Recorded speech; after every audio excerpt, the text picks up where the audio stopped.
Tampa Bay second baseman Brad Miller made a huge error in the second inning, and Andrew Benintendi hit a go-ahead 2 RBI single, and the Red Sox would never trail again in a 4-3 win at Fenway Park on Patriots Day on Monday. Welcome into the Boston Red Sox Newsfeed postgame recap.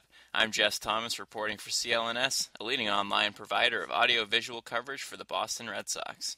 Stephen Wright got into trouble right away in the first inning for the third start in a row when he loaded the bases with no outs, courtesy of a Corey Dickerson single, a Kevin Kiermaier single, and an Evan Longoria single. Brad Miller drove in the first run for the Rays in the first on a ground out to Wright, and he only could get the out at first, and the run scored. Next, Steven Souza Jr. grounded out to deep third and drove in Kiermaier for a 2-0 lead. After Wright walked Logan Morrison, he struck out Ricky Weeks to get the Sox out of any further trouble, down 2-0. Not quite 6 runs like the last time.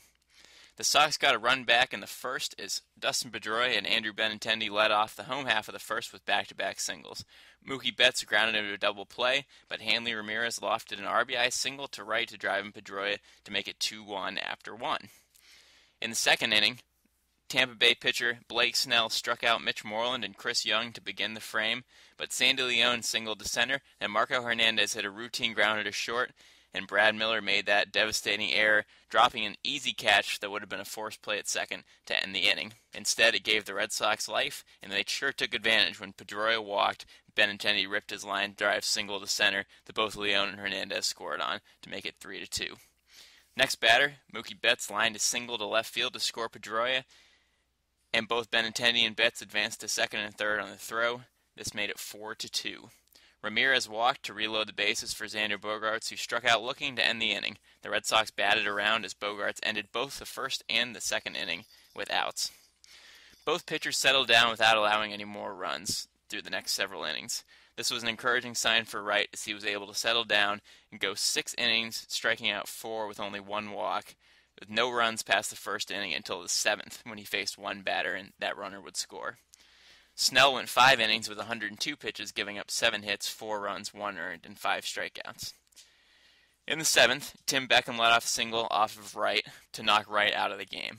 Robbie Ross Jr. came in, allowed a ground rule double, a pop-up to left field that neither third base, shortstop, or left field could catch, and it gave Tampa Bay second and third with no outs, trailing by 2. Ross got Kiermaier and Miller to both strike out swinging. That brought in Ben Taylor, who was recalled today. He came in to face Souza Jr., who singled in Beckham to left field to make it 4-3. After a lengthy battle with many foul balls, Taylor got Morrison to pop out to right field to keep the 4-3 lead. Wright's final line was 6+ innings, 9 hits, 3 runs, only 1 earned, 1 walk, and 4 strikeouts. Heath Hembree got a 1-2-3 inning in the top of the 8th inning with 2 strikeouts, and Craig Kimbrell struck out the side in the 9th in his 3rd straight outing and save in this series. The bullpen looked locked in as they have for most of the season to nail down the 4-3 win. Benintendi was 3 for 4 with 2 RBI, his 2nd straight game with 3 hits. His average is now .314, and he is my star of the game. After a slow start at the beginning of the year as he battled the flu bug and missed some games, Betts is 5 for his last 8 with 2 runs and 2 RBI and is now hitting a lofty .325. Tampa Bay had 2 more hits than the Red Sox with 11, but couldn't catch up in the run department today. Before the game, Taylor was activated from Pawtucket because Eduardo Rodriguez went on paternity leave. With the win, Boston has now won 3 in a row, taking 3 out of 4 from the Rays, and are 8-5 on the season. Home record is even more impressive at 7-2, as the Rays fall to 1-6 on the road. The Sox now head out on a 6-game road trip, starting with the 2-10 Toronto Blue Jays on Tuesday. Brian Johnson will get the start in place of Rodriguez and will be opposed by Marcus Stroman. This will be Johnson's first start of the year and his 2nd start of his career, the first one coming in 2015. This has been Jess Thomas for CLNS.